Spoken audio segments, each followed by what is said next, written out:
रही है। तो बाबा देवाधिदेव महादेव कहते हैं ये 3 घड़ी 3 पल 3 नक्षत्र 3 समय 3 दिन में जो शूल मुझे समर्पित करता है उसके जीवन से मैं शूल हटा देता हूं। वो 3 दिन लिखे स्कंद पुराण।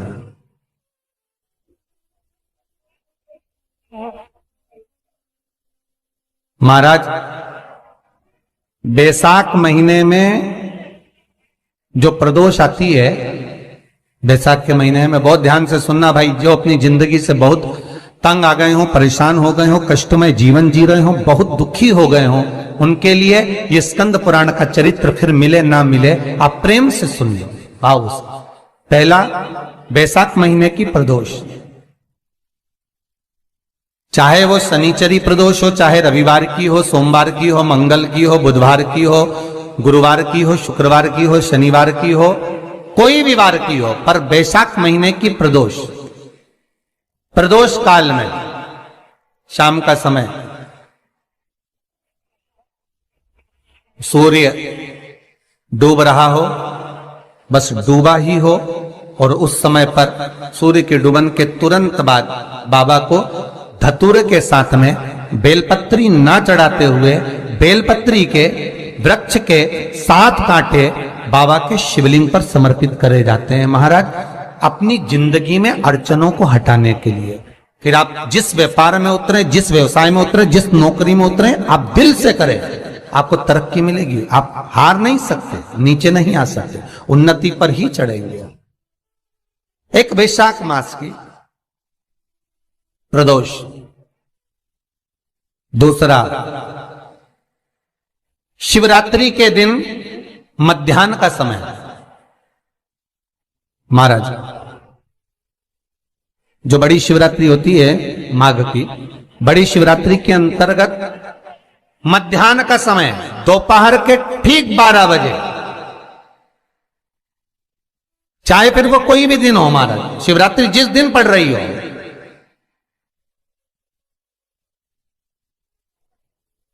उस दिन भी धतूरे के साथ बाबा को 7 कांटे बेलपत्री के वृक्ष के समर्पित होते हैं महाराज। इसमें आप ये वाले जो कांटे हैं जो शिवरात्रि के दोपहर 12 बजे वाले हैं, अगर कोई मदिरा पीने वाला हो, व्यसन में डूबने वाला हो, कोई जुआ खेलने वाला हो, कोई गलत वैश्यावृत्ति करने वाला या अपने मार्ग से विचलित कोई व्यक्ति है, उसके लिए भी ये कांटे बहुत काम आते हैं महाराज।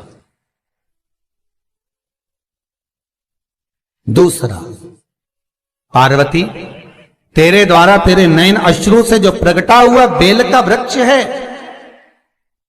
द्वितीय शूल मैं वहां धारण करता हूं, तृतीय शूल, तीसरा शूल जो वर्णन करा गया महाराज, भगवान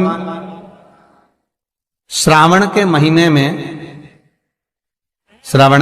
में जो भी दूसरा सोमवार पड़े, जो भी पड़े, श्रावण के महीने का जो दूसरा सोमवार होता है, उस दूसरे सोमवार में रात्रि के समय पर, अर्थात शास्त्र अब घड़ी और पल का स्मरण करेंगे तो रात्रि के बजेंगे 10 से 12 बजे महाराज, 10 से 12 के बीच में धतूरे के साथ बाबा को शूल समर्पित होता है महाराज।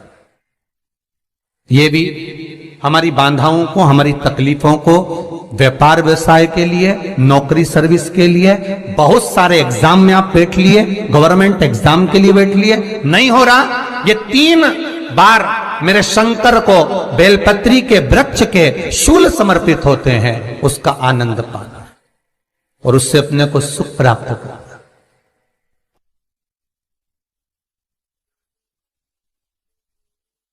कि बाबा भोलेनाथ जी के नयन अश्रु से जो प्रकट हुआ वो रुद्राक्ष का पौधा है, माता पार्वती के नयन अश्रु से जो प्रकट हुआ वो बेलपत्री का पौधा है, और उमा और महेश,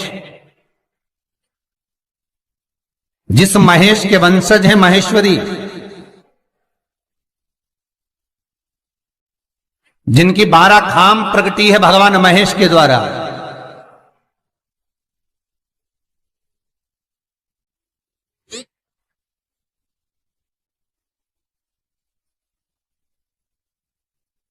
वो महेश और उमा उमा और महेश का जो चरित्र है कि उमा और महेश का जब प्रागट्य हुआ, उमा और महेश जब दोनों आनंद में विभोर होकर जब चलते हैं और दोनों के बैठने से तप मुद्रा से जो पौधा उत्पन्न होता है वो शमी का पौधा है।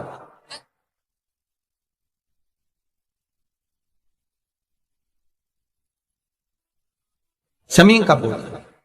तो एक बात ध्यान रखिए, शिव जी के द्वारा जो निर्मित हुआ उसमें कोई शूल नहीं है, उसमें कोई कांटे नहीं है। पार्वती के द्वारा जो निर्मित हुआ बेलपत्री का पौधा, उसमें कांटे हैं। और पार्वती के मिलन से भी जो उत्पन्न हुआ है शंकर के साथ में, उसमें भी कांटे हैं।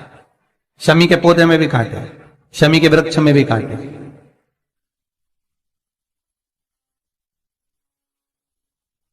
तो पार्वती जी स्कंद पुराण में एक प्रश्न कर रही हैं भोलेनाथ जी से कि प्रभु मुझे ये बताओ कि आपके द्वारा जो निर्मित हुआ उसमें शूलता नहीं है,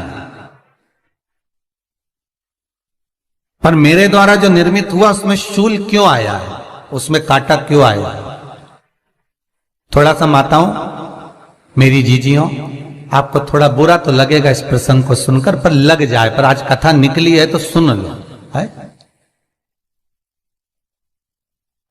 कि शिवजी जिस रुद्राक्ष को उत्पन्न कर रहे हैं उसमें शूलता नहीं है, पर पार्वती जी जो संग में मिली हैं उसमें भी शूलता है, और पार्वती के द्वारा जो प्रकट हुआ बेलपत्र उसमें भी शूलता है। तो भगवान महादेव बोलते हैं, पार्वती मैं तुझे कुछ कहूं और कहने पर तुझे तेरे हृदय में कोई बात चुभे, शूल लगे तो मुझे ठीक नहीं लगेगा। नहीं नहीं नहीं, आप कहिए प्रभु, मैं सुनने के लिए तैयार हूं, आप तो बोलो कि कारण क्या है। भगवान कहते हैं, पार्वती बस अंतर इतना है, नारी का जो स्वभाव होता है, स्त्री का जो स्वभाव होता है, उसके हृदय में छोटी छोटी बात के शूल बहुत होते हैं।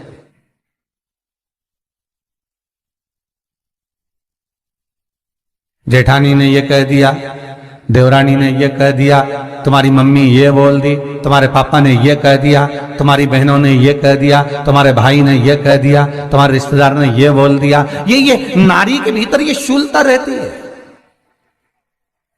तो पार्वती जी बोली कि जितना तप आपने करा उतना तप मैंने करा, और जितनी साधना आपने करी उतनी साधना मैंने करी, और जितना आराधना दिल से आपने करी उतनी आराधना दिल से मैंने करी, फिर इसमें शूलता कहां से आ गई? भगवान शिव बोले, बस पार्वती बात इतनी सी है कि जब मैं आराधना करने बैठता हूं तो मेरी दृष्टि में सम्मुख में कुछ नहीं होता। जब मैं आराधना करने बैठता हूं तो मेरी दृष्टि में मेरे सम्मुख में कुछ नहीं होता कि कौन ने क्या करा है, कौन ने क्या बोला है, कौन क्या कर रहा है, उससे मुझे मतलब नहीं होता, उससे मुझे कोई मतलब नहीं। पर पार्वती जब तू आराधना करने भी बैठती है ना, तो तेरी चित्त वृत्ति में कहीं ना कहीं किसी ना किसी रूप में कोई शूल आ ही जाता है।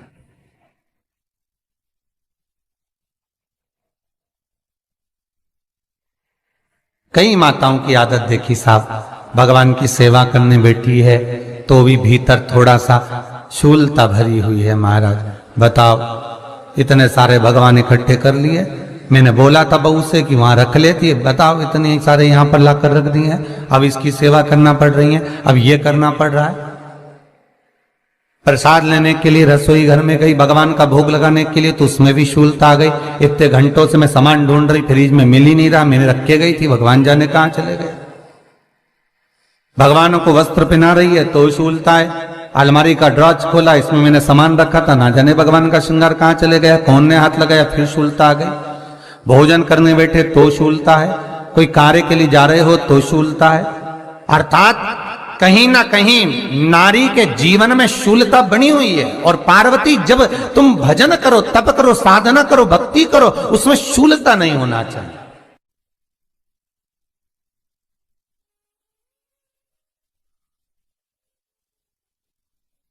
पार्वती जी ने कहा, भोलेनाथ तो क्या आप मुझे स्वीकार नहीं करेंगे बेलपत्री के रूप में?